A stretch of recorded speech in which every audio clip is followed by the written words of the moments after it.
The biggest complaint that people had when Berserk initially came back after the passing of Kentaro Miura was that the dialogue and the artwork did not match his style. It was pretty evident that it was not Miura creating the chapters. It was evident that the dialogue did not match Miura, and of course, the artwork was the most obvious thing. And this becomes something that does affect the story, as a lot of people have noticed this and have criticized the story and have mentioned that it does not feel the same. Berserk doesn't feel like it once was.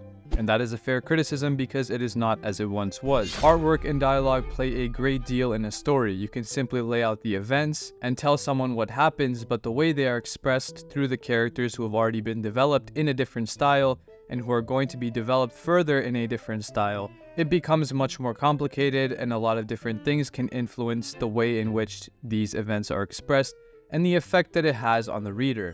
That being said, Studio Gaga and Koji Mori have continued to show vast improvements in the quality of their writing, specifically through the expression in the dialogue and in the artwork. Now, it has been 5 months since Berserk last dropped a chapter, and we got the announcement that the 26th of April would be the drop of the chapter. Today's the 25th of April, and as usual, we got the chapter early, and boy, oh boy, there is a lot to talk about. This chapter, to highlight the thing I first mentioned in the video, was possibly the best, no, it's not even possibly, it was the best artwork, the best dialogue that we have seen from Studio Gaga and Koji Mori's team. This begs the question, is it because of the extra time that they got, or are they able to continue to do this over shorter periods of time to bring us more chapters? Regardless, I feel like this is an incredible step in the right direction for the story of Berserk, as I got to understand a lot more of the motives of the characters. This chapter built a ton of intrigue and mystery, as we're going to talk about. The artwork matched everything perfectly. We got insight into pretty much every character except for Griffith, even though we still got insight into Griffith, just not directly from his own point of view. A lot of information, a lot of dialogue, and a lot of incredible character interactions that felt genuine and real, like Berserk, like the OG original Kentaro Miura's Berserk. That alone should let this chapter stand as one of the best ones that have come out since the tragic passing of Miura-sensei.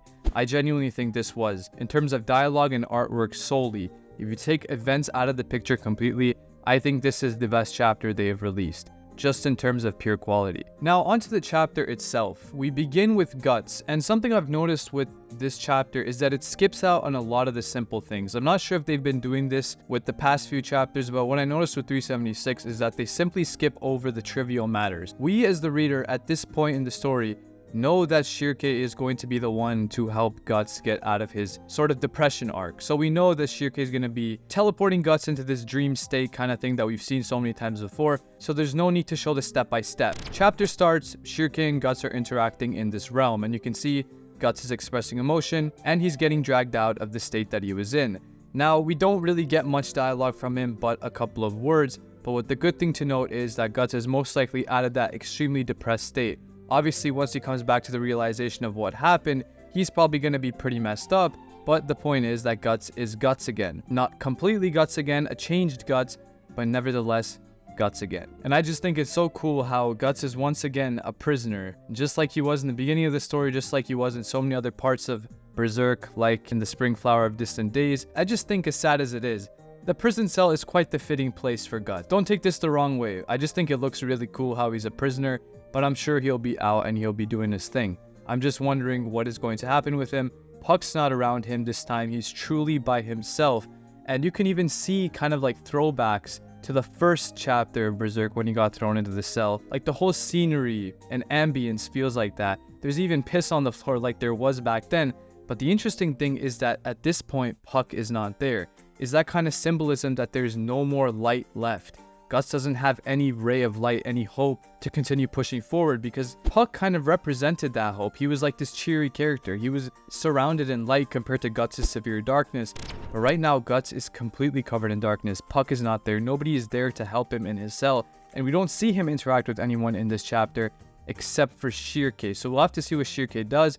And speaking of Shirke, she is pretty deep in a trance. She's really split her consciousness or whatever kind of magic she's doing. I'm not even going to pretend like I understand what it is, but she's trying to interact with Guts spiritually, and so she's pretty much unconscious for the entirety of the chapter, and we don't get much dialogue between the two of them, though we'll probably get that in future chapters. The big talking point of this chapter was the Kushan and their interactions with the characters, and especially Rickert. So these characters from the Kushan are ones that we've been conflicted with before. We've gone up against Silat and his guys from way back in the Golden Age. We've gone up against Daiba like pretty recently in terms of the chapters, and it's really interesting to see how they squashed the beef really quickly. It seems like the Kushan were always built up to be these villainous people, but in reality they squashed the beef really easily, and they're really open to accepting the gang as kind of new people. Now the reason for that might be because they're recruiting people for war as they're going to war with Griffith himself, but that brings up yet another point, and that's that Daiba drops some of the best dialogue we have had since Miura's time. Genuinely, this was absolutely incredible dialogue. This was the highlight of the chapter for me, and he talks about how these people could be valuable in other ways, in that they're united with the Kushan, and that they rebel Griffith's idea. So through his dialogue, Daiba is able to unite people, and I find it so fascinating how he talks about the twisting of reason being the thing to set the world teetering at its brink.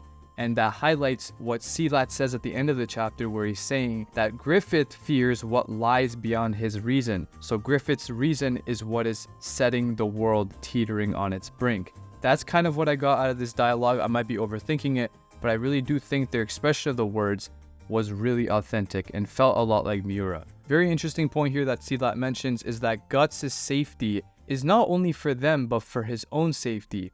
And when he mentions this, Rickert doesn't say anything else because he understands the danger of the Berserker armor and the rages that Guts has.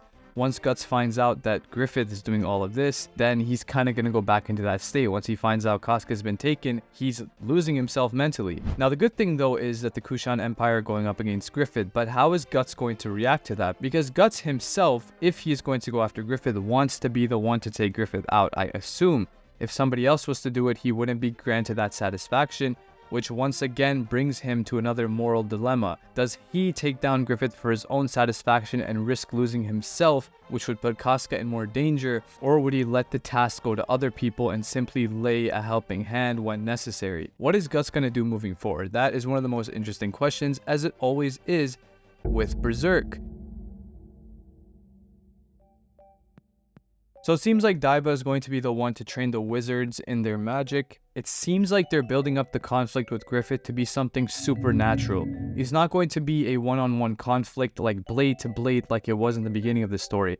And this just shows the progression not only of the characters of Guts and Griffith, but of the world and the power system of Berserk as a story. Berserk, if you remember, began as a medieval story. It began as simply knights, mercenaries, and swords and armies. Now it is a fantasy story where this final conflict seems to be being built up in a supernatural way.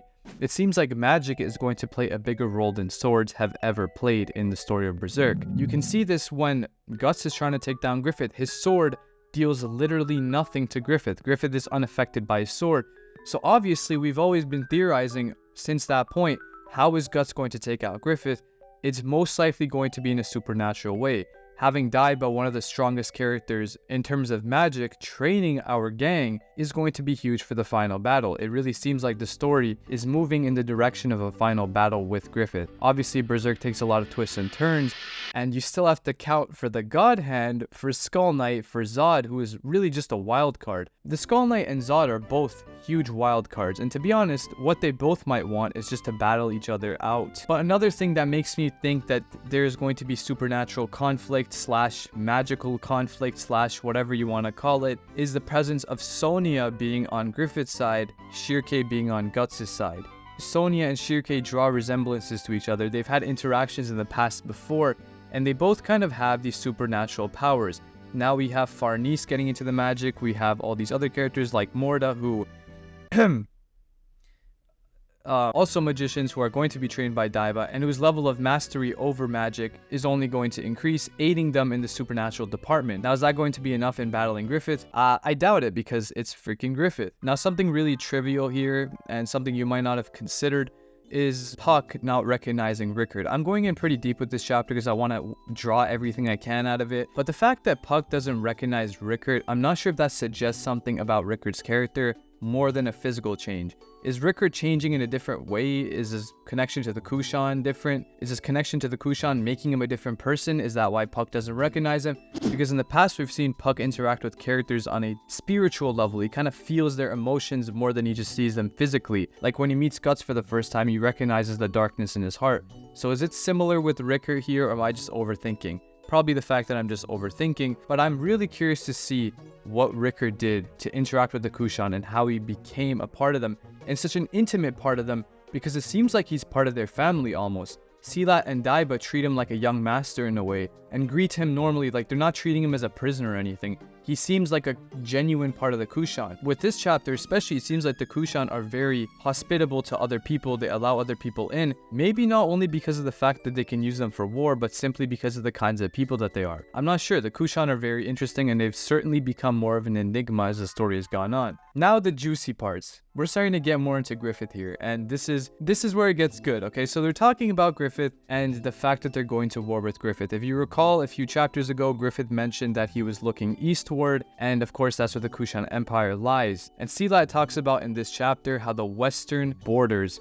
of the Kushan Empire are being invaded by the vanguard of Griffith's army. In other words, Griffith did head east, and he's now attacking the western part of the Kushan Empire. War is about to ensue, and Guts, probably the strongest physical soldier, is just lying there in a cell. If war starts with Griffith's army, are we gonna see Guts vs Grunbeld Part 2? Are we gonna see Guts vs Zod Part 2? Is Skull Knight gonna hop in and fight Zod? What is the God Hand gonna do? Here we go again, Berserk questions left and right. The Falcon has the power to change the world down to its fundamental principles. I think we've established this already. I established this in my theory, and when I first read this, I kind of jumped out of my seat because I'm like, yes, I was correct about my theory. We know Griffith can change the world down to its fundamental principles, but why is he afraid of Falconia? I feel the need to interject at this point in the video because while editing, I've noticed that I've made several clumsy mistakes in terms of my dialogue. It's not Falconia, it's Elfhelm. Silat explains that Griffith fears what is beyond his reason. What is beyond what he can understand is what Griffith fears. And if Griffith continues to lose his heart, he becomes less of a human. He loses his connection with the Moonlight Child. He is unable to understand what is outside of his reason. Maybe the reason Griffith kept the Moonlight Child was because he's able to experience human emotion and understand what is beyond the demonic. But once he doesn't have the Moonlight Child, can he still understand these people outside of him? Can he still understand Elf Island? Probably not. And that which he does not understand, he must fear, because that is what is going to be his downfall. So Griffith, being smart, wiped out Elf Island and is most likely coming after the Kushan Empire now. At least that's what Silat thinks. Very interesting stuff in this chapter. No Casca perspective. But now that brings me to believe that Griffith took Casca because she is also out of his reason. And he fears what is out of his reason because he doesn't understand why he's so intimately connected with Casca potentially. And I'm not sure how aware he is, or if he's even aware of the Moonlight Child. There's just so much going on with Griffith, and it's very hard to pinpoint exactly what this panel is trying to express, but I think that's the beauty of it. I love how the final image shows Rickert as they talk about going to attack the Falcon of Light, because you already know my boy Rickert got the hardest attack on Griffith since the eclipse. Let me know your thoughts on the chapter. As I mentioned, I do think that overall, in terms of pure dialogue and artwork, this was the best one we've seen so far, which is great because we're getting constant improvements. A lot of interesting plot points have been revealed. I'm going to try and drop this video today. No announcement for 377, but I think as long as we don't have to wait another 5 months, we'll be good.